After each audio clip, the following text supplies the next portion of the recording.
California now. It's a big day. Our US contributor Michael Ware is going to join us. And as we speak, Michael Ware, good to see you, by the way. We've got a big meeting that's taking place right now between Joe Biden and Xi Jinping. So it was about half an hour ago that Xi Jinping rocked up and met the US president. You can't say they are besties at the moment. So what really can come out of this meeting, would you expect?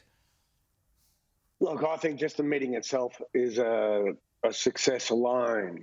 The fact that the Chinese president and the American president have agreed to sit in the room, you know, as we've seen over the last few years, that's a big deal now. And they're going to sit down for hours and they're going to go over a whole host of issues. Now, we've all been prepared and softened to understand that we're not to expect any sort of concrete agreements or any grand developments. But the fact that these two guys are face to face is in itself alone a success. But we can also expect discussions to be had right now, not only about trade, but artificial intelligence, about the Russian war in Ukraine, and about Israel's war with Hamas. So it will be fairly broad-ranging. And if you've been monitoring Chinese state media, particularly the military media, you'll find that in recent weeks, they've started to tone down the nature of their dialogue in terms of hostility towards the US to finding some kind of military rapprochement. Is that a signal that China is willing to start a whole new era and begin a new conversation? Far too soon to tell. Yeah. Let's just wait and see what happens when these two leaders are. Yeah, I mean, look, when China's not going to change course on Taiwan, right? China's not going to change course on the South China Sea. And let's say that Biden says, hey, you got to stop giving weapons to Russia. Wouldn't Xi Jinping then say, well, you got to stop giving weapons to Ukraine? And so you don't get anywhere. Well, yeah, I mean, that's kind of a stalemate, but that would depend on how wedded Xi, the president of China, is to Vladimir Putin and Russia. I mean, at the end of the day, historically, well, China aren't they Russia, closer though? Just on that point, and that's a good point. That's a good point, Michael. But isn't Xi Jinping closer to Vladimir Putin than he is to Joe Biden? Right now, absolutely. But historically, no. China and Russia have been historical enemies.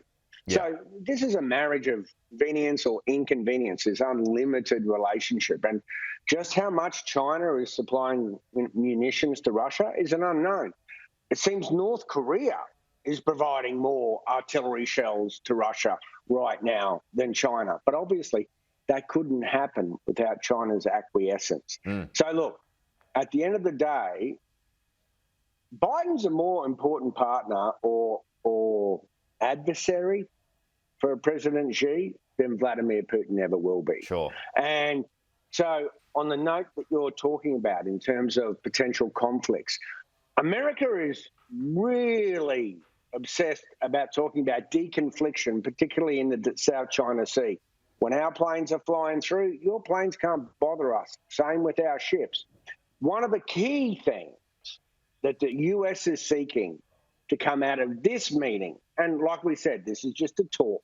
Yeah. Yes, there's been lots of talks by public servants and experts leading into it, but this is just a chat. One of the key things we're hoping is to reestablish what in the old days we called the red phone. When there's a crisis between Washington, D.C. and Beijing, there's a red phone that the president can pick up, and he knows that the Chinese president will answer. And they want military-to-military communications. The new chairman of the Joint Chiefs has made significant outreach to his Chinese counterpart. It's about deconflicting. We might move in the same skies and the same seas, but we don't want an accident leading to something bigger. Well, like the spy balloon, like the spy balloon in February. Yeah. Well, look, honestly, my gut and from the people I'm talking to is that was just a god-awful cock-up by the Chinese. They never meant that spy balloon to head that way, but it did. Did the Chinese launch it? Yeah. Was that their intention? No. So on that one, I would say President Biden has President Xi on the back foot going, sorry. I mean, Yeah. look, to make my point, President Xi visited a few years ago here into the States, and, you know, he's an old communist tractor driver.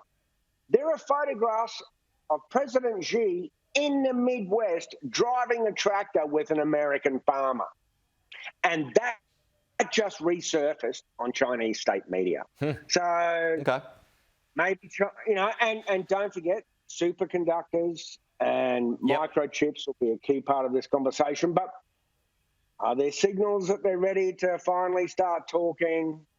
We won't know. Okay, we will see. We will see. Like you said though at the start, though, it's I guess a positive that they're there in the same room. So we'll see how that goes. Appreciate that, Michael, as always. Good to chat.